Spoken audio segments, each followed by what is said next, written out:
This is quite a treat that we have an opportunity that right after candidates have been filing their nomination papers, that this is the stop that they make, the first stop that they make. This is quite an achievement for housing, and it actually is a testament of how important housing is at this period of time here in California.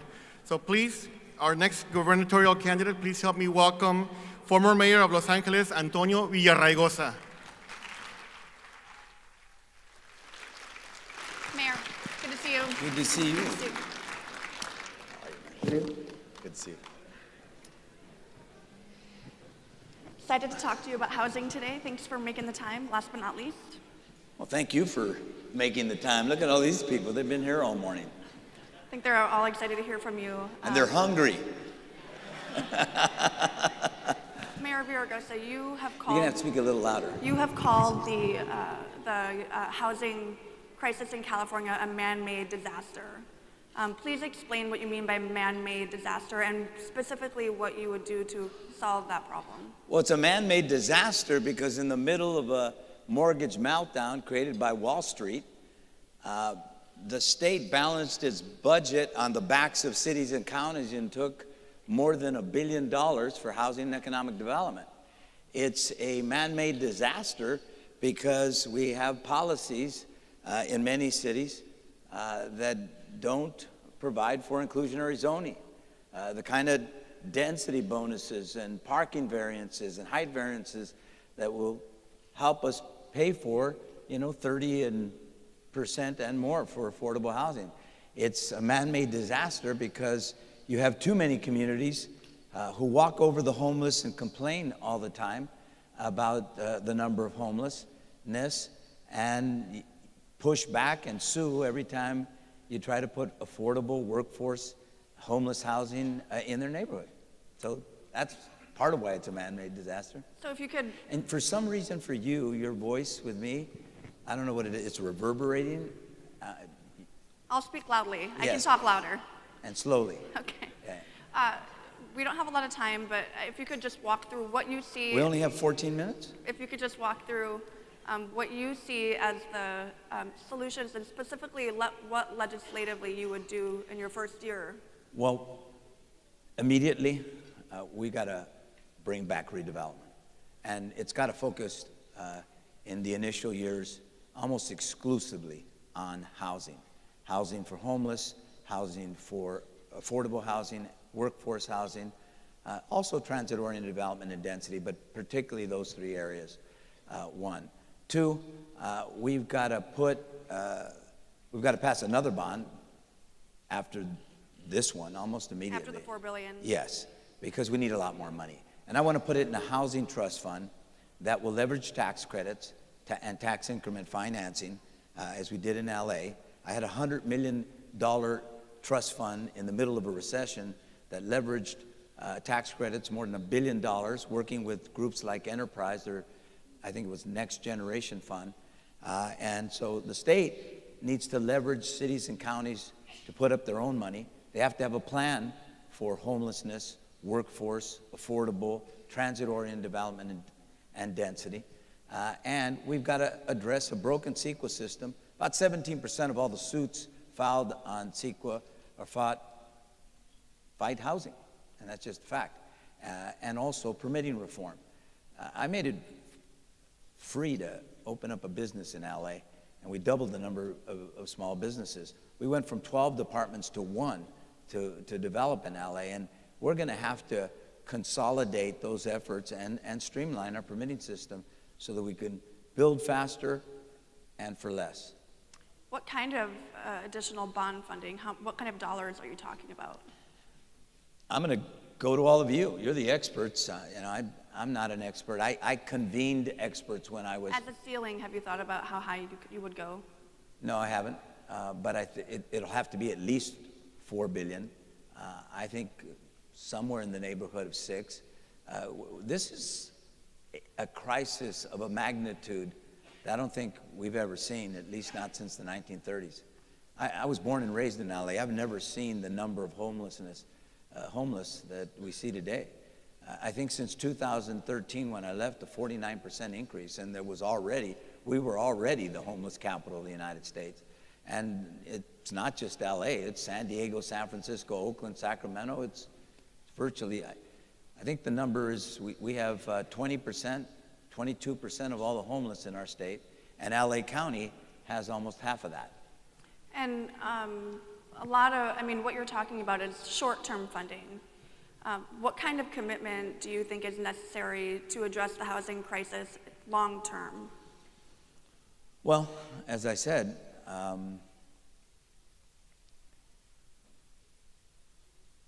we got to fix permitting reform. We got to do a lot of things prefatory to just money, because we're going to have to sell the notion.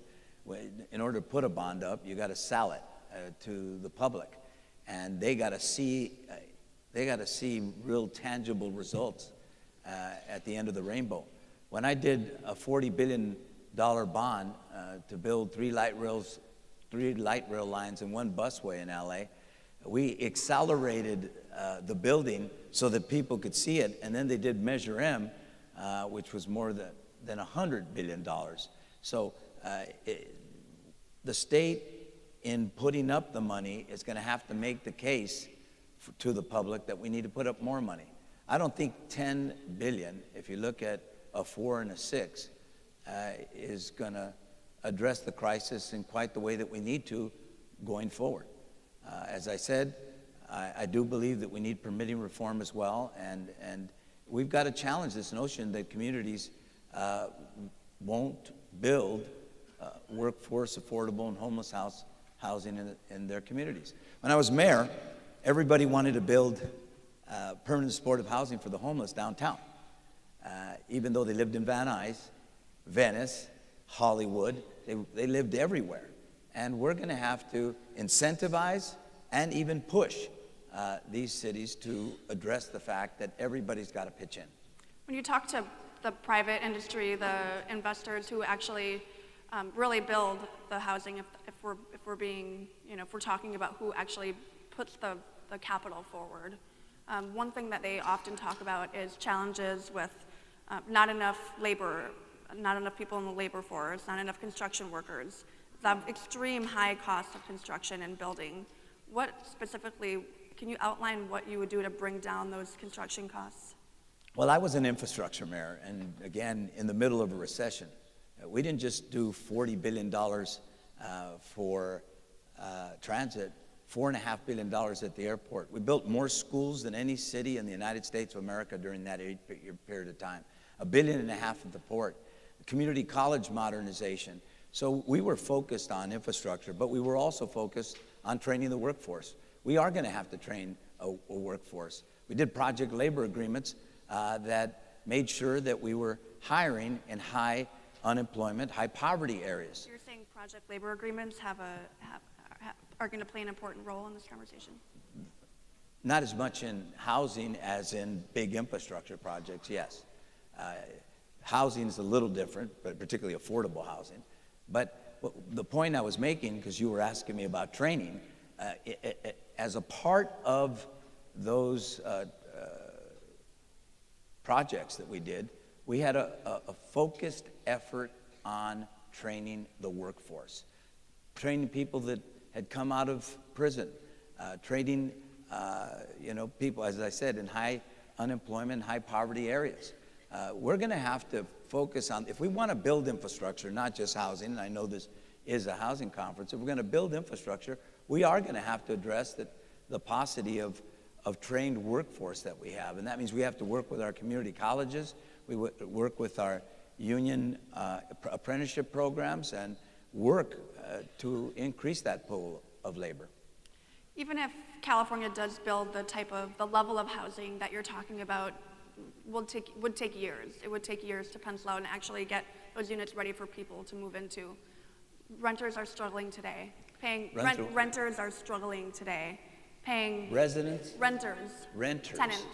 Little slower, okay. Tenants are struggling today, paying a significant amount of their income on rent.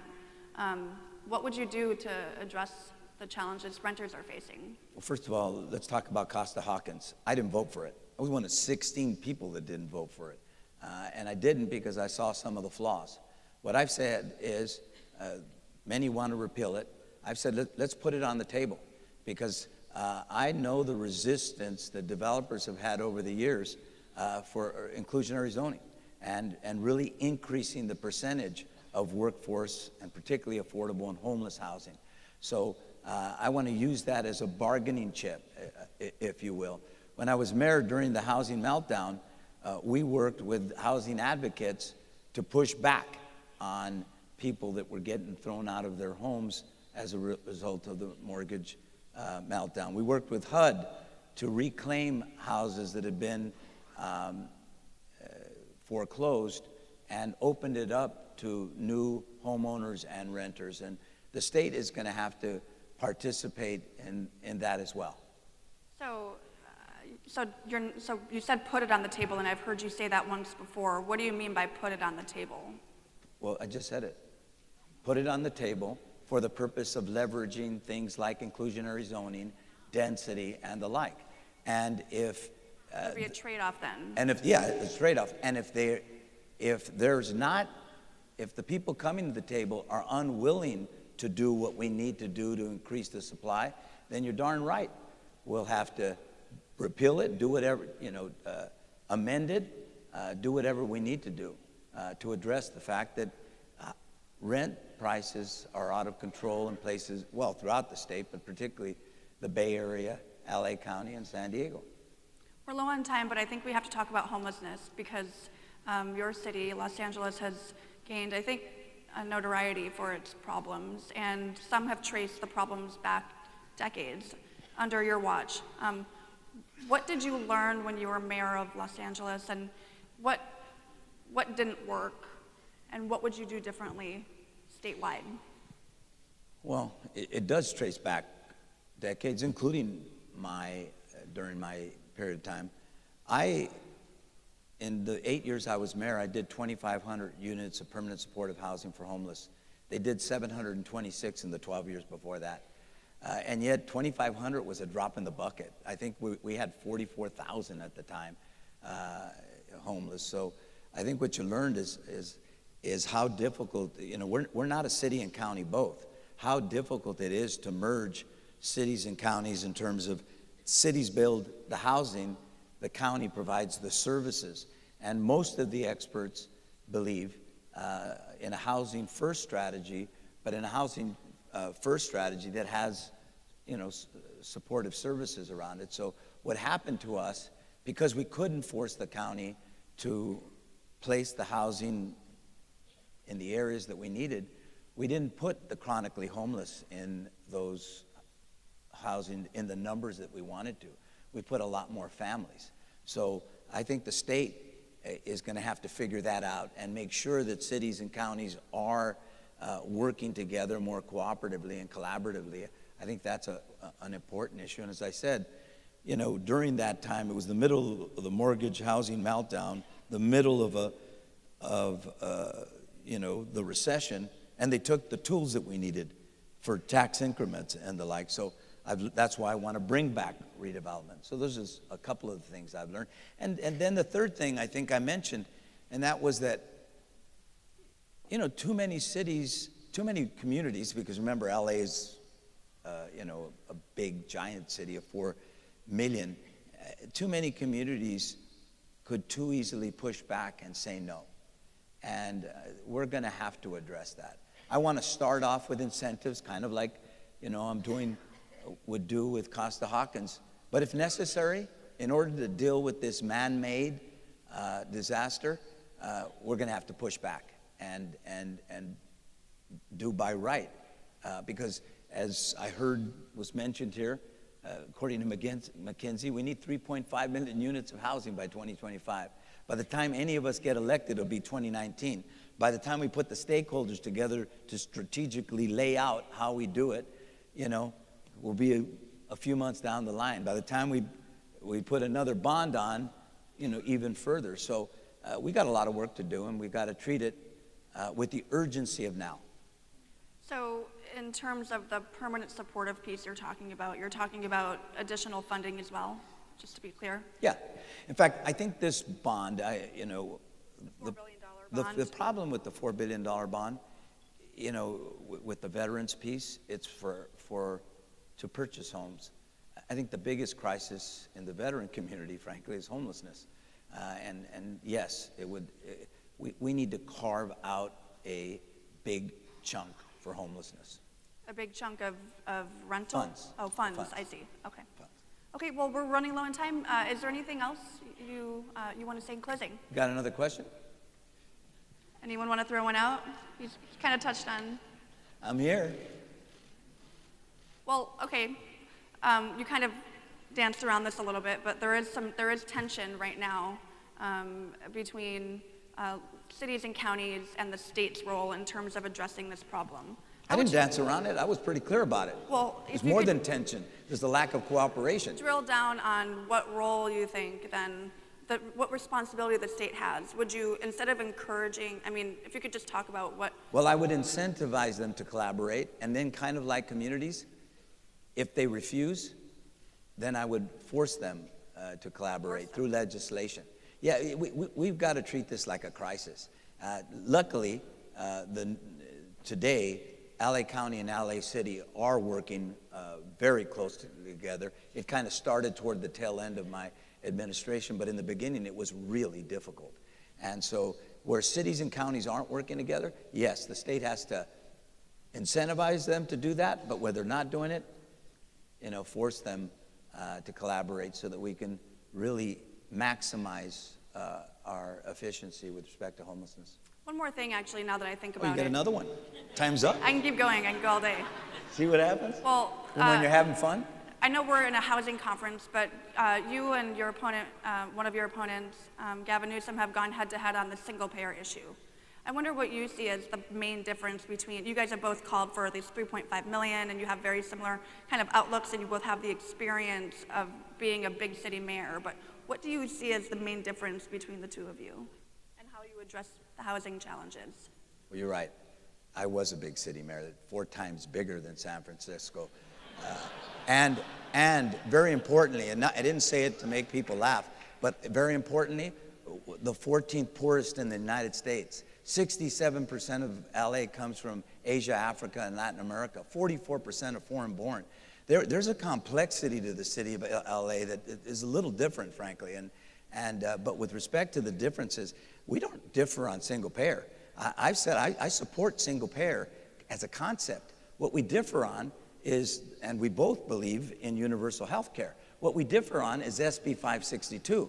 SB 562 is a single payer legislation without anything in it. It essentially would require that we double our taxes to the tune of $200 billion. We have a $190 billion budget. It would end Medicare as we know it, Medi-Cal. Everybody that has an insurance program would be off of it. Oh, by the way, I said $200 billion. It's $400 billion if you can't suspend 98. Proposition 98 requires that half the money, 40% of the money goes to education, and another 10% goes to K through 12, and another 10% to community colleges. So what I'm taking on is the notion that misrepresents to the public. But if we could bring it back to housing and the difference, I mean, I just used that as an example. If we could, just the difference between you and the Lieutenant Governor on housing.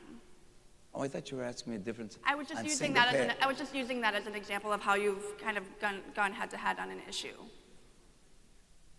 I don't know what his whole housing plan is, so I couldn't say, and he's only one opponent. There are a few others. I think you got to see the rest of them, but I think we have a more marked difference, frankly, on the issue of health care, but okay. So, couldn't really say. All right, good. All right, well. Thank you very much, everybody. Thank you so much. Thank you. It was good talking to you. Good to see you. Accept it.